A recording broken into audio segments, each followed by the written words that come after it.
Ain't got no theme song. Oh, you got it? SP Creators. Are you ready, nigga? Yes, sir. Never too much.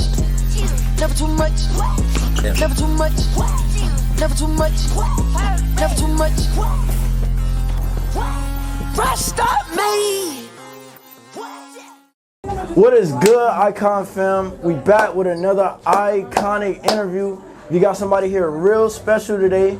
I've been trying to get up with this man for a minute. He been ducking me, But we caught that boy lacking at QP Studios, and we're here with Micro DJ. Yo, what's poppin'? How you doing, my brother? How you feeling? Chillin'. It's a good day. Weather's great. People great. Got some liquor in my system. I feel you. He's a funny guy, by the way. So he might I'm mad be a comedian today.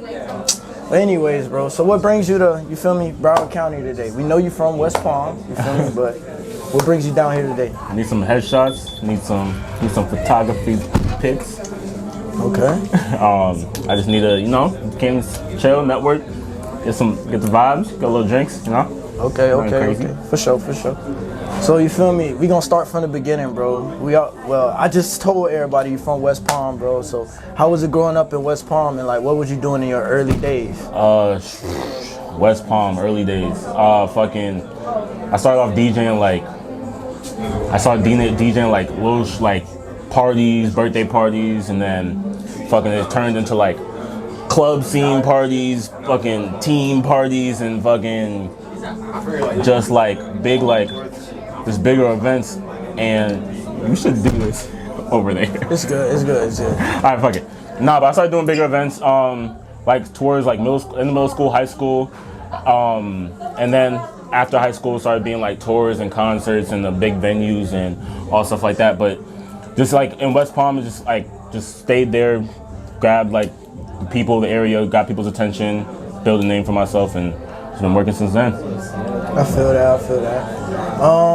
You feel me? We know your right hand man is Salo, man. That's your boy. I want to know what's the story behind y'all clicking up with each other. Crazy thing is that Salo's one of my right hands. I got a couple boys under my belt that just fucking helped me be me, and fucking just I'm glad to have the team I have around me. But one thing about Salo is that I have no clue where we met. Not a single, I don't remember ever meeting Salo. It's kind of just fucking appeared in my life. But I'm glad working with Salo. He has great ideas.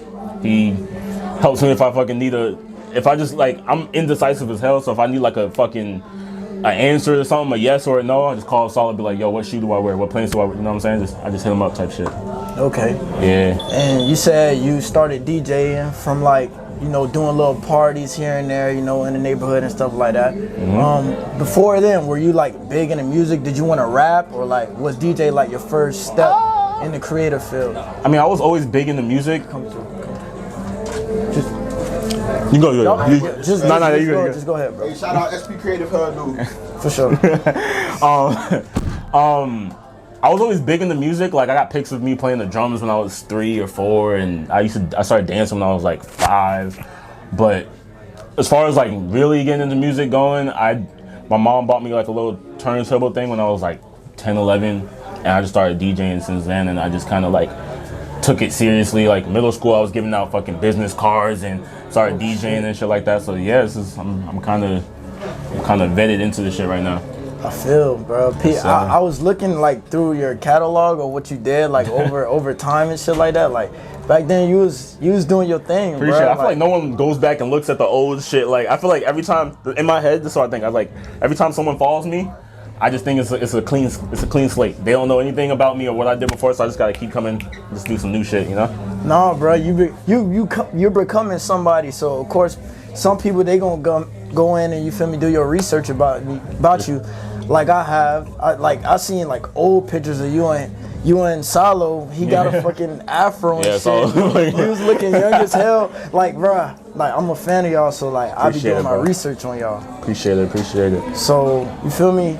Doing the parties and stuff like that. How did Rolling Loud come about? Rolling Loud. You mean Like just DJing or like working for them? Like just like working just with like them. just the whole correlation. Just working with them. I started going to Rolling Loud like early, like before most people. I think 2016 was my first year. Whichever the second year was. The second Rolling Loud was the first one I went to. And I was just like, yo, I love this festival. Like, this is some shit I want to do. Like, this, I just want to. I wasn't even thinking I want to do it. It's like I love this. I'll come here every year. That can be my fucking annual fun times. Go to Rolling Loud. And then I just got fortunate enough to where one of my boys started working for Rolling Loud. Shout out Tyler. He was working for Rolling Loud. Asked me to come help and do some audio work or whatever. And then that's how that happened. And I think prior to that, my boy Snot was DJing for Rolling Loud. Got on the lineup. And then he hit me up and said, yo, like, I need a DJ, Rolling Loud. So boom. And then I ended up doing that for Snot. So now I just, every night, I work for Rolling Loud for a little bit. And then now it's just like when artists come up and if I have to DJ for artists or just go and hang out with the guys, I just pull to Rolling Loud type shit, yeah. Yeah, that shit is fire, bro. Rolling Loud is like, that's a staple in Miami now, basically, for real. bro. In the world, like yeah. They taking over fucking Oakland, LA, New York. I feel you. Hell yeah. What do you love most about like working with them, or like what drives you to like work with them more? Like what brings you back to working with them? Well, it's not even that like it's not even so much by choice. It's like if someone needs someone and they call me and it's Rolling Loud, I'll do it. But one thing I do like about Rolling Loud is just like it's the work ethic. It's just everyone around you is creative somehow in the work scene, like especially like behind, like backstage and in the artist compound, like all those people, you can just tell it's just everyone's just being creative. Everyone here has made something of themselves being creative. They're here for a reason, so you can tell it's just like that whole creative environment. Just like this, just like being at World's World, just seeing people come and models taking pictures and shit. Like same way at Rolling Loud, it's just instead of like me, you, and someone else, a solo or something, it's just the babies over there. Yeah. It's the same shit. No one's special. No one's perfect. It's just people just working. It's just people working. You know. I feel you. I love it. I feel you. What the people want to know too, I want to know, because I know you're a DJ, but you're just a creative mind. Like you try to put yourself in as many situations to be creative as possible. Mm-hmm. You started We Love Micro, or I Love You Micro. Yeah. Which I'm a fan of it. I didn't get the Gangsta Green hoodie. I'm crying. Bro, next time, bro. Next time. I'm gonna restock, I promise. Yeah, for sure. But I want to know, like, cause I remember seeing your first campaign video. I want to know how the like brand came about and how that video specifically came about. So the brand pretty much was like, it was just, I honestly, if COVID didn't happen, I don't know if this brand would have happened. I don't know if this brand would have like started. The brand was more so like my fight for survival, pretty much. Just like I needed, I just needed like that. I mean, that was supposed to income. I'm not DJing, I'm not touring, no one's traveling, I'm not doing my regular normal shit. So I was like, I need to get out.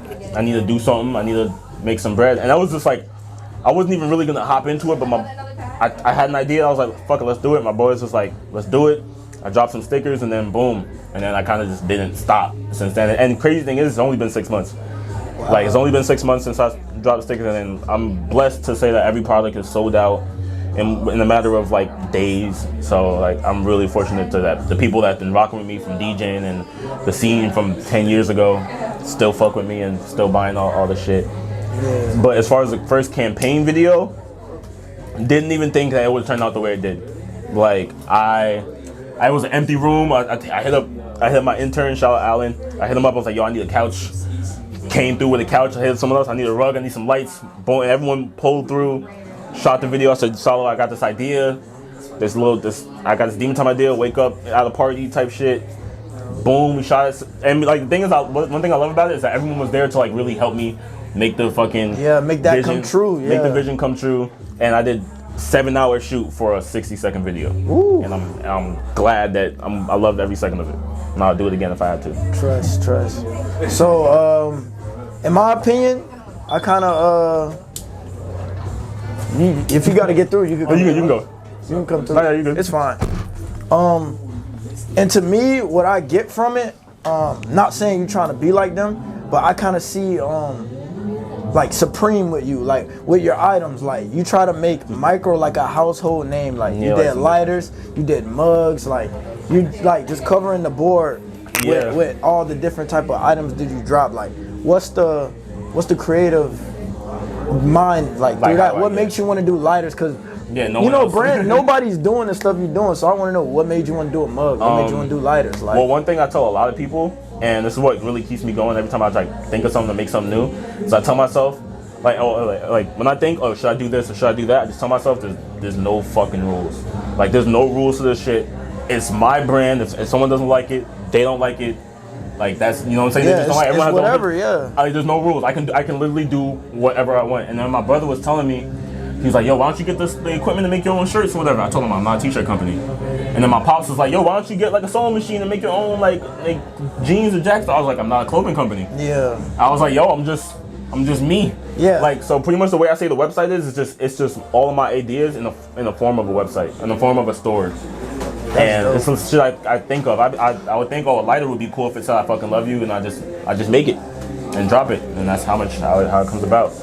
Okay. I really like your ideology when it comes to your brand, because a lot of other people, they try to like fit the aesthetic of being a brand. You feel me? Like they try to live up to that. You just really just do what you want, and people if people like it, they like it. If they don't, you don't really care. No, yeah, it's just because at the end of the day, it falls under me regardless. I'm not gonna lie, I'm not gonna sit here and take all the credit like, oh, Michael is this and that. Like, I hit up all my boys just for like input. I'll call Brizzy and be like, yo, I just made this. Or I'll call my boy Richard, or I'll call Solo and be like, yo, like, what do you think? I got this idea, like, I'm not sure how to work it out. And if I hear them just say it back to me or just put in their ideas, I can feed off of it and make shit. And it's just like they help me come up with my ideas and they help me be a better me. So it just all correlates. Okay. So if you had to give somebody, let's say somebody was like kind of like on the come up and they like, I want to do a personal brand, you feel me? What advice would you give them for them to know to get to where you're at, or you know, to get in their own lane? Like, what advice do you give to them when they're starting their own brand, you know? A self-brand, that's what I call it. If you don't like it, don't put it out. If anything I put, like, I'm really like not strict, but I like to have fun on social media and all this other shit, but I'm heavy on being like authentic. Like, I like being myself. I don't really try to push to be anybody. Like, my only goal is to be the version of me I see in the future. Right. So like anybody who's doing some shit personally, wants to do a personal brand that's focused on them and not like a certain message or this and that, I just tell people like, yo, I dial it back to like, there's no rules. Like, if you want to make a brand that's only t-shirts, go ahead. If you want to make a brand that's only white t-shirts, there's literally no rules. You'll see if it works or not. Of course you'll think you want to tweak it or whatever, but it's just be yourself. Because when you're authentic and you're just yourself, the people will follow. Right. Like people are like, oh yeah, people fuck with you and looking at. I'm like, I never really asked for like, yo, like, please, I want a couple thousand followers, or I want this and that. I just be myself, and if people attract to me, they attract to me. The right people attract. Some people don't, and that's cool, you know. You should do a collection like that, no rules. Yeah, I've been thinking. Collection, bro. It's crazy. I've been thinking about it. I just didn't know how to like figure it out. I think I was gonna do a shirt that says like no fucking rules, or like you own this shit. I don't know. Yeah. It's in the works. It gotta be no rules. I'm gonna FaceTime you when I get there. For sure, bro. I love that. You feel me? Appreciate it, bro. So I just want to ask, like, cause I don't know if you see yourself this way, but I see you as like one of the, you can come through, like one of the pioneers, like of this like South Florida scene. You feel me? I don't know if you see yourself that way, but I feel like you're like one of them that I know, like, you're not just doing this shit like for right now. This is gonna be like a long-term thing. I see a couple people like that, Yellow Buzz, Silo, like all you got. But I just want to know, like, what are like some things you're trying to do like in the future? Not to give No, yeah, not to give away what you want, but like, where do you see yourself going with this? With like the brand, or like with just my Just with you, just like with your creative vision, bro. I just want to, honestly, my goal, I've been telling all my boys this, my goal is that when someone asks me what do you do for your what do you do for a living, my goal is just to be like, I do me. Like me. Like, that's just, I just want to do me for the rest of my life. That's all I know how to do. Like, I'm not a carpenter, I don't paint wall, you know what I'm saying? I'm me. Like, I'm professionally like myself. But as far as like the future goes, I don't see this brand lasting forever, but like, I want to ride it out for as long as I can. I want to make some good quality products, some content. I'm getting more into directing. Like, all the videos I put out for my products, I've directed. And I just want to I kind of just want to build the team around me, like fucking having Yellow Buzz and Nico LaFleur and fucking SP. Like I want to have, you know, I kind of want to get everyone together and finally make some shit, do some shit, like do something big for the city, because like there's nothing's really there yet, you know. Nah, I feel you. Oh, okay. So we're coming. Oh shit, man, you blocking. So we're coming to our last few moments of the interview. Only got like a couple more questions to ask you. You feel me? One of the last questions I got to ask Running out you. of minutes on his camera. Yeah. Facts. You know. But one of my last questions is like, what is your message to the youth? The message to the youth. Yeah, to the is, youth. I would never tell like the youth to just be like, oh, well, hurry up, you're gonna die soon. Nah, it's more so like, I mean, I'm still young. The way you gotta look at life is that life is long. Like you have time, but just don't take advantage of it. Time is the only thing we do have at the same time. So like, it's like, you know, live your life. Like, mind you, like me for instance, I still want to do young shit, even though I can die tomorrow. And I said, but it's what I want to do now. I want to live my life. I want to have fun. I want to hang out with my friends.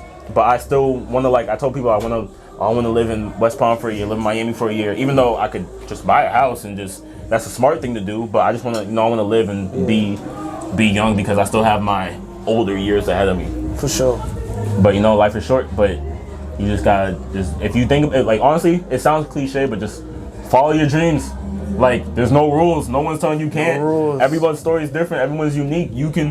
Your story, like me and you can come up from the same upbringing, and you can end up completely different because we're not the same people, you know? Okay, for Yes, sure, sir. for sure. Yeah, man, so, you feel me? It was a pleasure talking to my boy Micro. Of course, bro, it's love. Just tell the people where they can find you and just give them something, you feel me, for the ending, for the closing moments. Y'all follow me on MySpace at MicroXD. Told you this man was a comedian, bro. Nah, but y'all follow me on Instagram at MicroXDJ. Same thing on Twitter, Snapchat, fucking, what else? Fucking Twitter, Snapchat.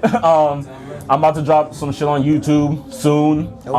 Yeah, man, that's a little works. You know what I'm saying? Shout out to Brizzy. Can we show Brizzy? Brizzy, come. Yo, Brizzy, come, bro. Brizzy, come here. Me and Brizzy got some shit copping on YouTube real quick, so just look out for that. Not literally, but like, you know what I mean. Okay. Oh wow. Hi. Are you good? Someone was asking for your, like, they were like, who is the kid that made the tote bag? So Say it in the camera. Yeah, say it. Say it, fuck it. Come. Yeah. Say, hello. Say it right here. Come on. What do I say? I don't know whatever you about to say. What did you just say? Someone Wait, asked. back up from the back. Not you. Swallow the camera. Damn, Come on. what? I'm a little drunk. I'm sorry. No. Someone. It's 2 o'clock. Oh, sorry. Not so close. No, you're good. You're good. Now, come on, we ain't got that much time. Someone said that. Wait, why do I have to say this? What do you? Just fuck it.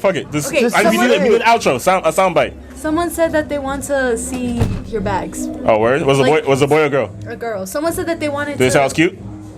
She's beautiful. Did they say I was cute? They I bet say she's he They was didn't gorgeous. see you. They didn't see you. They're asking who made the bag. Sorry. So I'm not cute. Icon fam. No, they we haven't out. seen you. That's why I'm comment, asking. subscribe. I think you're beautiful. We're on our road to 100 subscribers. We got more interviews dropping. We out. Fuck you talking about? Real shit, nigga. Pearls on. Fuck you. I'm so drunk. You met your bitch wanna text me, will come wanna take me, just know all the mug got a stick on him. I'm starting to think I'm a real fucking